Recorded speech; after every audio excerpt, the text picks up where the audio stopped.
بسم اللہ الرحمن الرحیم علمت نفس ما قدمت وأخرت۔ میرے معزز اور محترم بھائیوں، کون سے پھر اعمال ہیں جو بہت چھوٹے ہونے کے باوجود میری نیکیوں کے پلڑے کو بھاری کر دیں گے اور مجھے نجات مل جائے گی۔ اس سے پہلے یہ سمجھیے ایک وقت آنے والا ہے، اللہ کی طرف سے ایک ترازو لگایا جائے گا، اتنا بڑا ترازو لو وضعت السماوات والارض ومن فيهن في كفة لوسعتهن، ساتوں آسمان اور ساتوں زمینیں اگر ایک پلڑے میں قیامت کے دن رکھ دیے جائیں گے تو ایک پلڑا بھی بھرے گا نہیں، اتنا بڑا ترازو۔ لیکن کون سے اعمال ہیں کہ پلڑا بھرے گا؟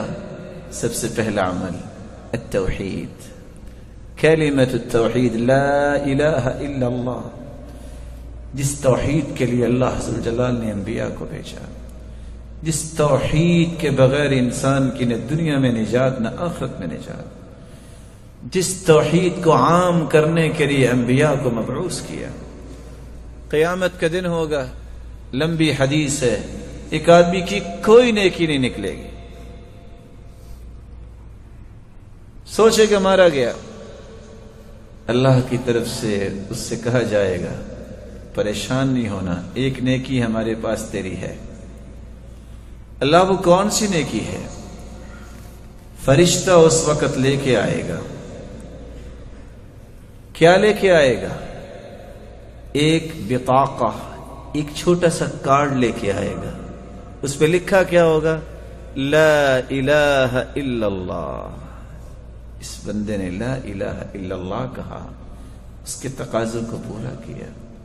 وہ پھر سوچے گا اتنے گناہوں کے انبار اور لا الہ الا اللہ توحید کا کلمہ، اس کا موازنہ کیسے کریں گے؟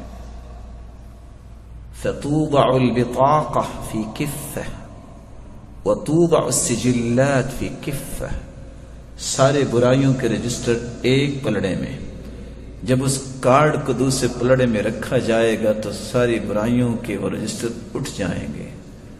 فطاشت السجلات فلا يثقل مع اسم اللہ شیء، اس کے اس کارڈ کی وجہ سے ہی، اس کلمے کی وجہ سے ہی نیکیوں کا پلڑا بھاری ہوگا اور اللہ اسے جنت میں بھیج دیں گے۔ میں آپ سے گزارش کروں گا زندگی کے اندر توحید میں کوئی فرق نہ آنے دینا۔ اور حدیث کیا کہتی ہے؟ وَإِن قُطِعْتَ أَوْ حُرِّقْتَ، تمہارے ٹکڑے کر دیے جائیں، تمہیں جلا دیا جائے، توحید پہ کوئی کمپرومائز نہیں ہے، کوئی کمپرومائز نہیں۔ توحید ہی تو میرے اور آپ کی دنیا اور آخرت کی کامیابی کا راز ہے، اور یہ بات سمجھنی چاہیے جو قرآن نے کہہ دی ہے، الذین آمنوا ولم يلبسوا ایمانهم بظلم اولئک لهم الامن وهم مہتدون، جو ایمان لانے کے بعد شرک کی آمیزش نہیں کرتے، اپنی توحید کو خالص کرتے ہیں۔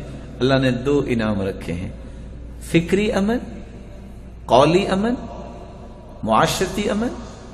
امن کی نعمت اللہ دیتا ہی اس کو ہے جس کی توحید خالص ہوتی ہے۔ وَهُمْ مُهْتَدُونَ، اور صراط مستقیم پہ گامزن ہونے والے ہدایت یافتہ لوگ ہیں ہی وہ جن کی توحید میں کوئی خلل نہیں ہے۔ توحید کے ساتھ میں آپ سے ادباً یہ کہوں گا، اور یہ تحفہ سمجھیے آج کی مجلس کا، کثرت سے لا الہ الا اللہ پڑھا کریں۔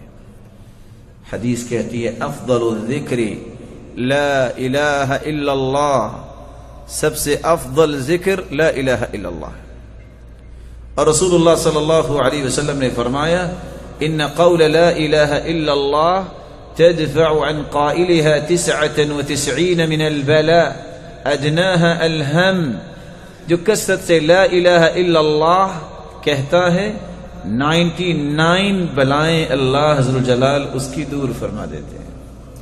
ادناها الہم، اور سب سے گھٹیا بلا غم ہے۔